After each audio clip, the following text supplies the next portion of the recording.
The best and simplest mash you will ever make, and you can do it while you're sleeping. Hello, my name is Jersey.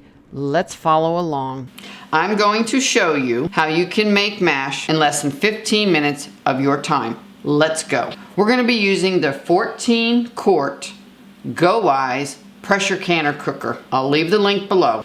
This is also called your babysitter. When I use the pressure canner, I only use half the amount of grain. That was 2.5 pounds of 6 grain that we get from Tractor Supply. When you use the pressure canner, you do not have to grind it fresh from the bag into the pot. No grinding necessary. So this 6 grain is cracked corn, whole wheat, whole oats, whole barley, whole Milo, and peas. To this, we're gonna add 1 gallon of water. This 14-quart pressure canner, you can easily double the grain. Nothing else has to be done.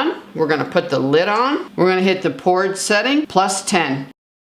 That's all you have to do. I like to make this before I go to bed, and then in the morning I add my enzymes or malted barley that's ground. You got to make sure that your pressure button and the white button are across from each other. It's locked and loaded and ready to go. See you in 8 hours, maybe 9, and I do not have to come back. It has a keep warm setting. And we're back. After 8 hours, we let this depressurize naturally, 150 on its own, and not hold it any longer so we can add the amylase. And that's where we are right now. And as you can see, it's very gelatinous. Don't ever take a top temperature because that's not what's it's going to be. You need to stir it. And see how thick this is right now? Once we add the amylase, it'll be very easy to stir. We're at 150, 149. Always roll the bottom and take an immediate reading. 155, 157. You know what that means? It's amylase time or malted barley. Today we're doing amylase. For this 2.5 pounds would be the same as if you were using 5 pounds on the stove. So we're going to use 1 tablespoon of amylase. Just sprinkle it on top. This recipe is for 5 gallons of mash. Let me give it a stir. And immediately you should start seeing it loosen up. As you can see, the liquid is already forming. We're gonna shut the power off and unplug it. I'm gonna cover this and I'm gonna be back in an hour and a half. Nothing more to do. I'm just gonna set the lid on. If you were to keep the keep warm setting, it would continue to make starches. See you in an hour and a half. We are back. It's been an hour and 45 minutes. The temperature should have dropped to about 140. I'm gonna give it a stir and take the reading. See how loose this is now? That's beautiful. This is exactly what you want. So it's 133. Take one more reading from the bottom. 135. That's spot on. I'm going to take your reading with my refractor. I'm going to write this down. You need to write down your OG, original gravity, starting gravity, whatever you want to call it. We are at 1.045. We're going to put this in a glass bubbler. The reason will be that's what we prefer, but also it's going to be a learning lesson. I'm going to show you. The yeast will ferment your wort and create your alcohol. If it doesn't, and that's why we like the glass boy, you'll see if it doesn't, that's why you didn't get a conversion. If it's in a 5-gallon bucket, you'll never know. So now we're going to add our sugar water. We have 6 pounds of white sugar dissolved in 1 gallon of water. We did it about an hour and a half ago, so it's room temperature right now because we want to bring the temperature down to around 95 to pitch the yeast. Now we're going to put the pressure cooker away. We're done with it. I don't want to splash my cameras. I'm going to put this on the floor right now, even though it's 135 degrees. It will not hurt the carboy, and then we'll be right back. So here's the pot of room temperature water, 6 pounds of white sugar, 1 gallon of water, dissolved. You know it's dissolved when you can see the bottom. There is no more sugar. So I'm gonna go off camera, add the grains, add the sugar water, and we'll be right back. As you see, it did not stick, it did not scorch, it did not burn. Perfect.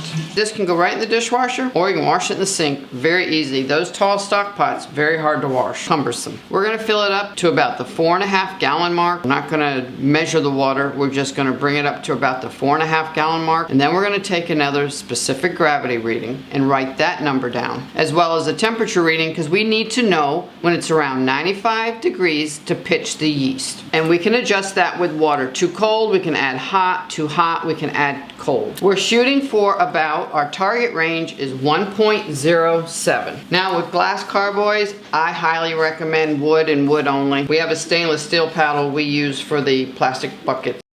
but I don't recommend it for glass at all. So even before I take the temperature inside, I hit it on the outside. We're at 103. I'm gonna take the inside reading. That tells me about my gauge. If it was 115, I wouldn't even bother taking the inside one. 96, that's spot on. I like to check twice, measure twice, cut once. 96, 96, spot on.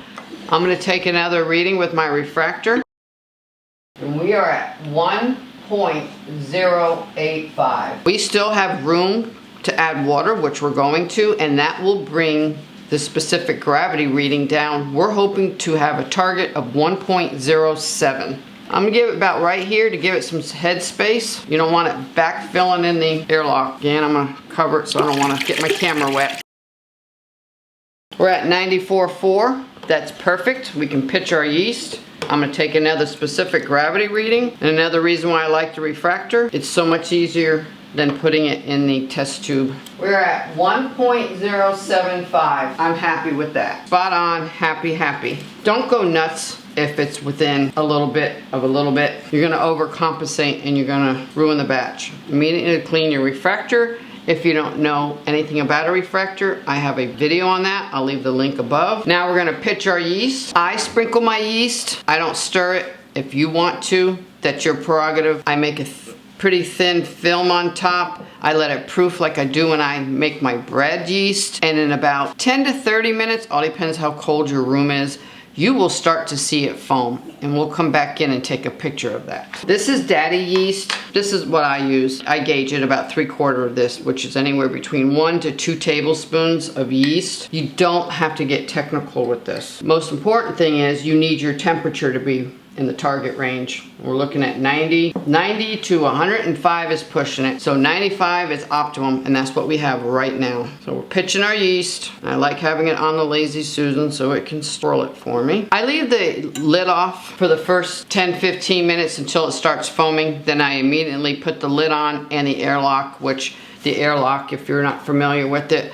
we fill it half with Moonshine to the min-max. I have a tutorial on that too if you're a newbie. So we're gonna be back in around 10-15 minutes. It is hot and humid tonight, so it shouldn't take long, and we'll be back. It's been about 20 minutes. See the beautiful foam? You can stir it. I don't stir it. I'm just gonna put the lid on with the airlock. I'm just briefly gonna tell you and touch on that I know sometimes there are issues with this lid and it won't seal, but I seem to get it every time. I know others are putting gloves on them and stuff. I have no problem. So now we're gonna put the airlock on in the bung, fill it to the min-max level, and this definitely helps keeping the gnats out. And there she blows. I mean, literally, what is that, 15 seconds?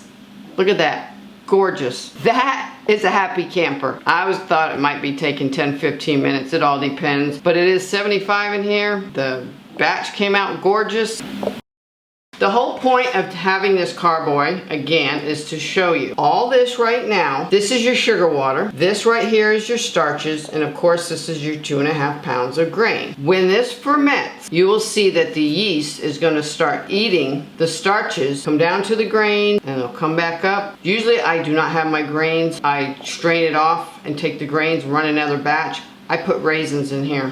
Raisins really move it along and gives it the yeast nutrients that's needed. But for this, with the grains, I don't add raisins. Within an hour or so, you will see the yeast starting to work. I will show you in about 12 hours, I'm gonna come back in here and I'm gonna show you the difference. And I will show you how much is converting. And also take a video of it starting to move. And converting sugars to alcohol. Now, if this didn't blip right away, I never really have this problem, but if in an hour it didn't start blipping, I would suggest adding about a 1/4 cup of raisins. You don't need to boil them. Take them right out of the box or canister and put them right in and wait another hour or two. But if you followed me, everything that I did, you should have this within minutes of putting the airlock on. If not, there's so many variables that could be wrong or different.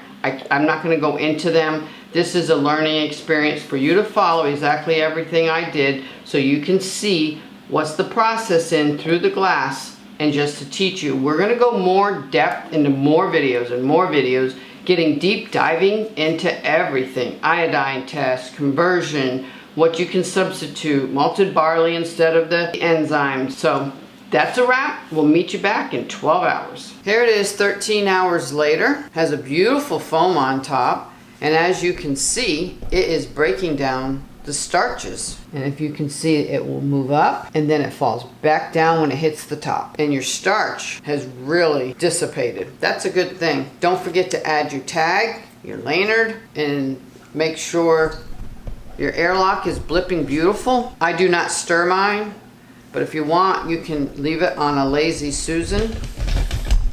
And every now and then you can walk by and do this. Once I have this airlock on, I don't like taking this off because you're introducing bacteria that's in the air. I like to keep it going. So if you feel that you need to stir it around, which maybe I do every few days, but that's all you gotta do. You can put it on a towel, put it on a piece of wool, put it on a lazy Susan, and just give it a shake, but you don't really need to. It knows what to do. And since we did not add raisins, hopefully our fermentation time will be half the amount of time.